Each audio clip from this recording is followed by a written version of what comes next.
Fala galera, sejam bem-vindos ao canal Cena Invisível, um canal sobre cinema e psicologia. Meu nome é Edilano Cavalcante e hoje a gente vai falar do quinto e do sexto episódio, fechando a tampa da primeira temporada da série Loki. E o resumo é o seguinte, vamos falar do processo de autoconhecimento de Loki ao longo da temporada. Quem não assistiu os episódios, eu vou deixar aqui no card ou aqui na descrição os episódios anteriores que a gente vai acompanhando esse processo do autoconhecimento de Loki, né? Ele inicia a temporada sem saber nada sobre os multiversos, sobre a TVA, sobre as possibilidades das linhas do tempo, e no final ele tem uma outra cabeça, uma outra percepção. Então o quinto episódio é um pouco mais sobre isso, sobre esse processo de individuação dele, e o sexto episódio a gente vai falar do livre-arbítrio. Não o livre-arbítrio de modo geral, dos multiversos, mas o livre-arbítrio do personagem principal, do nosso Loki principal, do nosso Loki da série Marvel.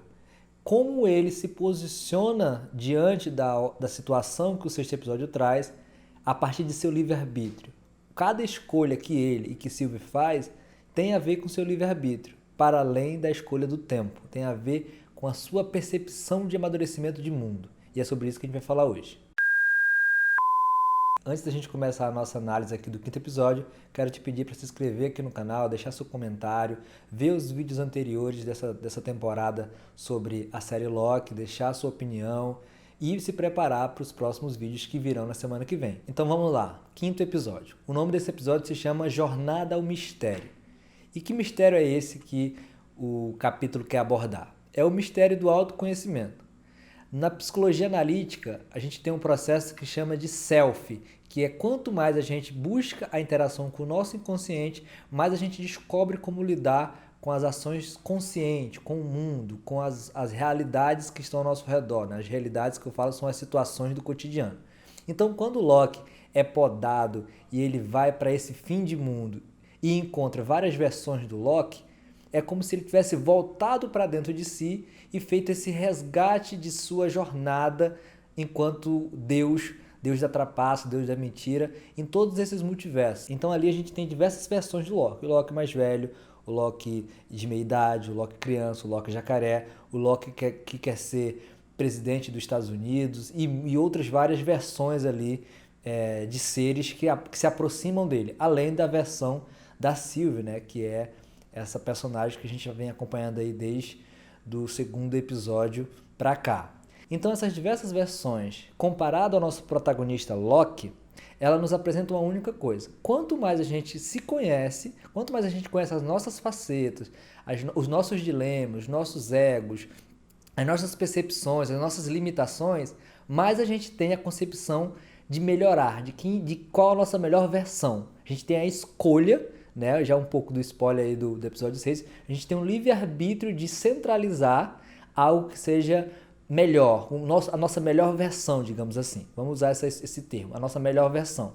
E o nosso protagonista, o nosso Loki oficial, né, o nosso Loki primário, ele é como se fosse um processo de melhoramento de todas essas versões que ali se apresentam. Mesmo a Sylvie, que parece ser uma pessoa mais amadurecida, mais concisa, mais centrada, ela acaba demonstrando uma percepção mais limitada da percepção de mundo ampliado, de modificação de mundo. Então, isso a gente vai explicar um pouco mais na fala do sexto episódio. Mas no quinto episódio a gente tem essas variações de Loki que no final servem para uma única coisa, para enfatizar o amadurecimento do protagonista. Se você acompanhar o processo de amadurecimento do Loki, quando ele chega na TVA, com aquele ego, com aquela soberba, se achando o máximo e desmerecendo tudo que tinha ao redor, e a desconstrução que ele vem fazendo, ao mesmo tempo que ele vai amadurecendo enquanto um Deus, né, um ser poderoso, mas ao mesmo tempo com a concepção humana. Pessoal, não sei se vocês estão ouvindo aqui de fundo, mas tem uma furadeira, alguma coisa de obra aqui, então vocês me perdoem se ficar algum barulho aqui, algum ruído durante o processo do vídeo, tá? Mas vamos lá. Então toda essa jornada do primeiro episódio ao sexto mostra um avanço do amadurecimento psicológico e pessoal do personagem, né? Do herói principal, que é o Loki. E o quinto episódio é para mostrar essas versões visuais, né, que o cinema pode nos trazer de todos nós. Todos nós, de certa forma, temos nossas variantes internas, psicológicas. Todos nós escolhemos como agir em diferentes situações, ou amadurecendo ao longo da vida, a gente vai mudando essas variantes. Se você é um adulto hoje, a sua versão de ser humano é diferente da sua versão de adolescente, de infância. É diferente das suas primeiras experiências enquanto pai, enquanto mãe, enquanto profissional. Você já tem uma capacidade mais aguçada de lidar com essas situações. Então é como se a gente estivesse acessando variantes nossas sem perceber ao longo do processo de transformação do corpo, da mente, de toda a nossa estrutura psíquica, enfim. Então, quando o Locke se depara com todas essas variantes suas, inclusive bem mais velha do que ele percebe que tudo aquilo, na verdade, são possibilidades de mundo, mas que ele tem uma escolha dele, enquanto ser humano, naquele momento, daquela versão que ele controla, de fazer diferente, de agir de forma diferente, de olhar para o mundo para além do seu umbigo. E aí a gente acompanha essa transformação do Locke de forma muito mais concisa, de forma muito mais preparado para lidar com o todo. Ele já não olha mais para si como o centro do mundo. Ele já olha para o mundo e ele fazendo parte, ele sendo ele e contribuindo com a transformação do mundo. Tem uma cena muito bonita no final do 5º episódio, que é o sacrifício do velho Locke para que Sylvia e o Locke, protagonista, consigam acessar lá a energia, consigam se conectar de forma direta com a Lion e consigam dominá-la. Então esse sacrifício simboliza muito para o Locke. É ele perceber que as suas versões podem mudar de opinião quando são influenciadas de certa forma por ele ou influenciadas por outra situação, né? A gente inicia o episódio 5 com um personagem muito concreto, ali os 4 Locke, inclusive o jacaré, mas que ao longo da interação com o Locke protagonista, eles vão refletindo, vão percebendo ali outras questões que eles não levavam em consideração com relação ao mundo. E isso faz com que o velho Locke entre em consciência de se sacrificar. E aí abre-se o portal para a gente chegar no 6º episódio e encontrar efetivamente esse vilão ou não, enfim, que o 6º episódio nos apresenta, que seria esse efetivo guardião do tempo. Quem é esse efetivo guardião do tempo? Então o 5º episódio é esse momento de aventura, de luta, de diversão, enfim, que todos nós gostamos de ver durante uma série, durante um capítulo interessante, um capítulo já de fechamento. E o 6º episódio já tem uma outra tendência, já tem um outro ritmo. E eu espero que vocês tenham entendido a proposta do 6º episódio e não tenham achado chato, não tenham achado meloso, porque é um episódio que faz o fechamento de um ciclo e para ele fazer esse fechamento, ele traz muito diálogo, ele traz muita interação dos atores de forma mais passiva, digamos assim, né? Para que a gente consiga ampliar a nossa visão de espectador e se preparar para o que está por vir, porque a gente não está fechando um ciclo completo, a gente está fechando um primeiro e curto ciclo do universo Marvel para abrir para todo o universo, para todo o multiverso que está por vir. Então vamos entrar de cabeça no 6º episódio. O início do episódio não enrola muito, né? Já dá acesso de Locke e Sylvia ao casarão que mora o Guardião do Tempo e de imediato a gente é apresentado a Senhorita Minuto, esse serzinho interessante aí que está desde o primeiro episódio tornando tudo mais leve lá na TVA, tornando tudo mais fácil, sendo uma pessoa, né, um ser, uma criaturinha na verdade, que tem acesso ao Guardião do Tempo e que tem uma relação muito íntima, inclusive, com ele, né? De chamar, inclusive, pelo um apelido carinhoso de aquele que permanece. Então ela chega toda gentil, toda sensata ali pro Locke e pra Sylvia, já fazendo uma oferta, aquele papo da tentação, né? Todas as vezes que você acompanhar a jornada de um herói ou a sua própria jornada, você vai ver que quando você estiver perto de acessar algo, vai chegar alguém, vai acontecer algo que é como se fosse a tentação de dizer, olha só, não vai não, deixa, fica aqui, descansa, sabe? Não vai malhar hoje não vai para atividade hoje não, dorme mais um pouco. Então o Locke acontece a mesma coisa, o Locke e a Sylvia, né? Olha, não precisa acessar o Guardião do Tempo não. Se você quiser, a gente realiza os seus desejos. A gente dá uma leve mudada aqui na linha do tempo. Você realiza todos os seus sonhos de ser o rei de Asgardia, ser o dono da Terra, ganhar dos Vingadores e tudo mais que você quiser. E tá tudo resolvido. Tudo que você um dia sonhou ser o ideal para você tá aqui na sua mão. E aí é aquela tentação de Cristo, né? Será que eu quero efetivamente isso? Será que agora que eu sei quem eu sou, eu vou me contentar só com esse básico aqui, só com o meu ego, ou eu vou querer mais, ou eu vou querer saber mais sobre mim? Então, isso é muito importante que a gente perceba. Quando a gente se depara com um universo nosso psicológico maior do que a gente conhecia há pouco tempo, quando a gente só percebia o que está ao nosso redor, só percebia as camadas superficiais, a gente já não se contenta mais com as camadas superficiais. A gente quer mais, a gente quer saber mais, a gente quer saber para que viemos, qual é a nossa jornada aqui. Então Locke e Sylvie não aceitam a proposta, eles querem saber efetivamente quem é esse guardião, mesmo que eles aparentam ficar ali tentados, né? A gente vê um brilhozinho ali da boa interpretação dos personagens, mas eles imediatamente eliminam a senhorita Minuto e segue o seu fluxo e imediatamente é recebido por aquele que permanece, por esse personagem que eu achei bem icônico, achei leve de receber esse personagem mesmo no último episódio, ainda mais no episódio denso, que traz muito diálogo. Eu achei que o ator Jonathan Majors foi muito leve, muito sensível, conseguiu encontrar uma estrutura que desse esse tom de apocalíptico do fim do mundo para um ser humano solitário, né? Coloque-se no lugar dele para aquela estrutura de quem sabe de tudo e precisa estar atento a tudo e ao mesmo tempo está cansado de estar naquele lugar. Então eu achei leve, eu achei, obviamente, né, caricato, tem uma densidade, mas eu acho que foi um trabalho sutil ali de tentar destacar o personagem de um ser comum. Então quando a gente se depara com esse personagem que era o nosso possível vilão, né, o ser a ser temido, o ser a ser destruído, o senhor controlador do tempo e das pessoas, enfim, que a gente estava criando uma expectativa um tanto negativa e chega lá, não é tudo isso, essa expectativa também atravessa Locke e Sylvie, só que de maneiras diferentes.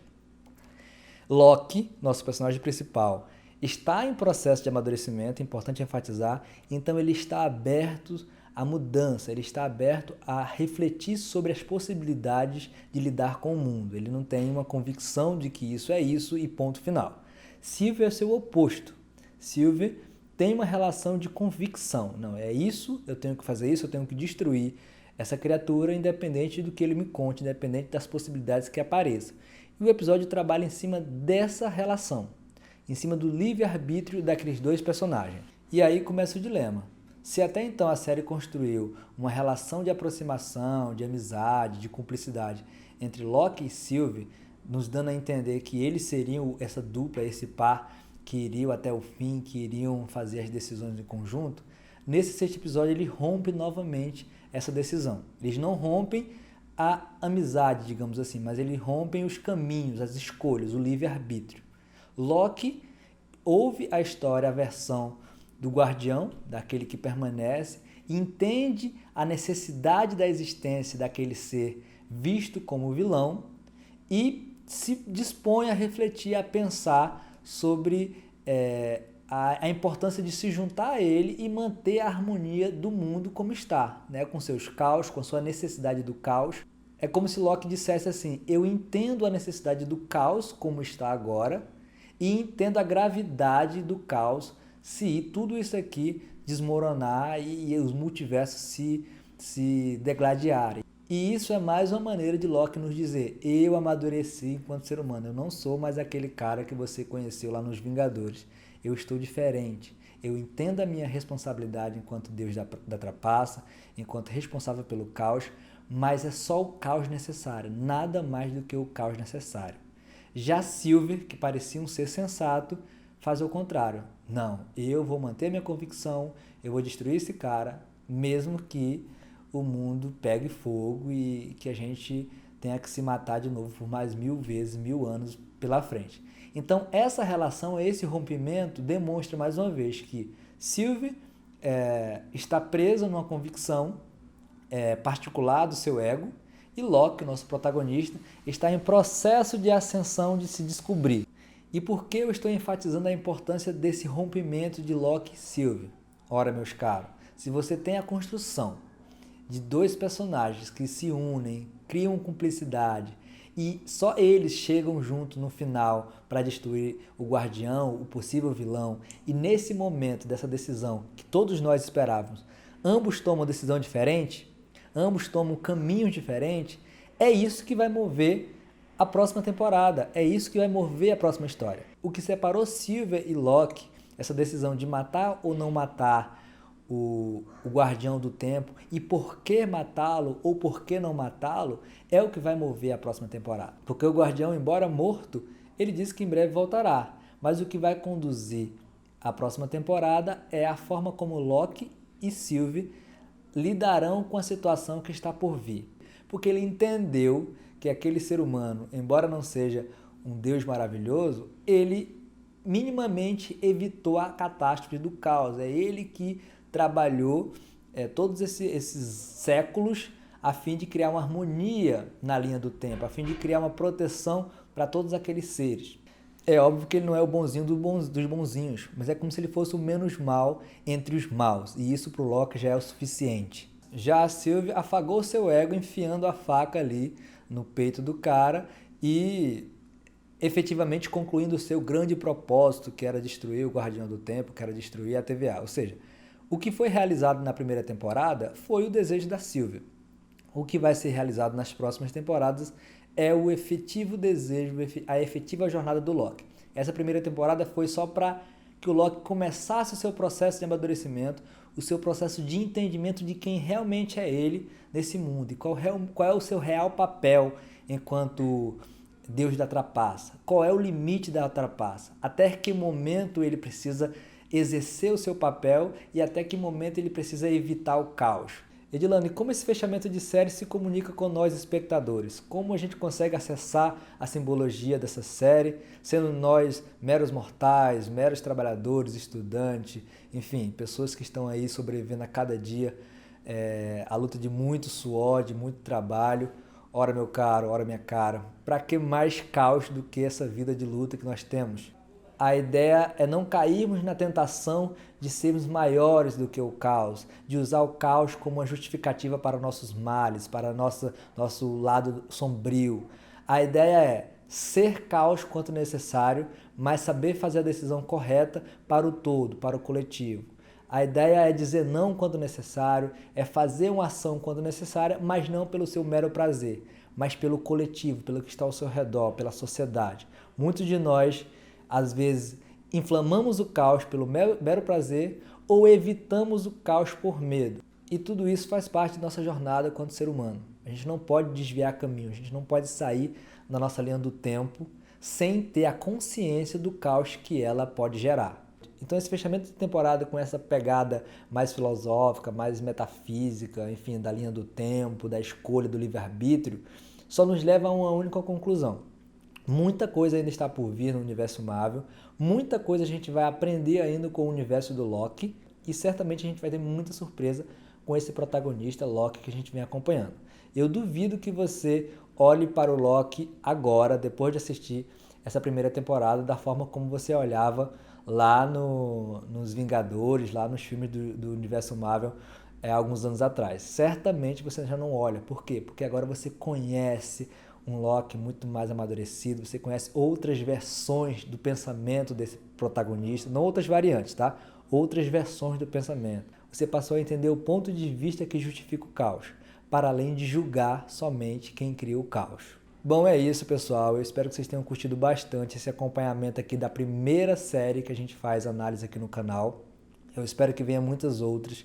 Deixe seu comentário, deixe a sua opinião, se inscreve e assiste os outros vídeos do canal. A gente tem feito análise de filmes, de séries, de personagens semanalmente e é muito importante ter esse feedback de vocês para que a gente possa estar melhorando. E vamos esperar aí a segunda temporada de Loki. Vamos ver o que a gente amadurece aqui no canal para ampliar ainda mais a nossa reflexão desse universo psicológico que a Marvel nos apresenta. Até a próxima, forte abraço!